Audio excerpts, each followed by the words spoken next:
What's up, NRCC family? Christian Studer here. So this week is a big week for us at Northridge. We're wrapping up our generosity series this Sunday, but we're also having what's called our Vision Night at 6 o'clock at every single one of our campuses.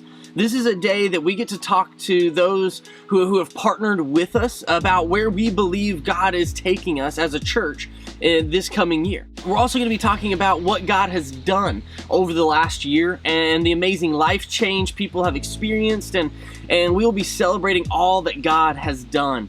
It's really an amazing day because of people like you. You all who have partnered faithfully with us, wanting to see lives transformed because of Jesus. So that day is a day that we get to celebrate everything God has done and everything God is doing through Northridge and through you. So we hope that you'll join us this Sunday at 6 o'clock at any one of our campuses and celebrate everything God is doing. So this week, we're wrapping up, like I said, our generosity series. So what does generosity look like? We've talked about how generosity is not measured by the amount you give, but on the amount you sacrifice. This week I want to talk about the heart behind generosity. You see, in order to live a generous life, it has to be an overflow from your heart. Generosity is not just giving money, it is so much more than that. It's about putting to death greed in our lives. It's about not being consumed by consuming, by materialism. It's about putting others ahead of ourselves. Like Matthew 6:24 says, "No one can serve two masters.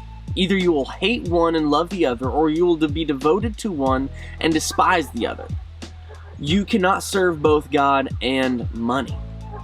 So when we are generous, we are breaking the chains of greed, the chains of materialism, and able to live a generous life, a life filled with joy, with hands wide open. So how about let's take a step in generosity and see how God moves in our lives.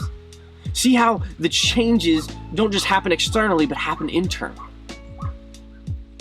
So let's take that step. Let's start giving a consistent amount to somewhere that is making a difference. It doesn't have to be a church, but be generous somewhere. Maybe that's the Isaiah House. You want to partner with the Isaiah House who's making a difference in foster care and the kids that are affected by it. Or Good Sam or the food bank. Just be generous somewhere and see if you don't notice a difference in your life. Not just on what's happening outside, but in your heart.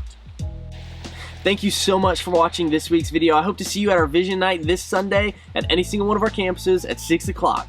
And as always, if you haven't already went to our YouTube channel, go ahead and go there, subscribe so you don't miss out on a single episode. Love y'all. See you next week.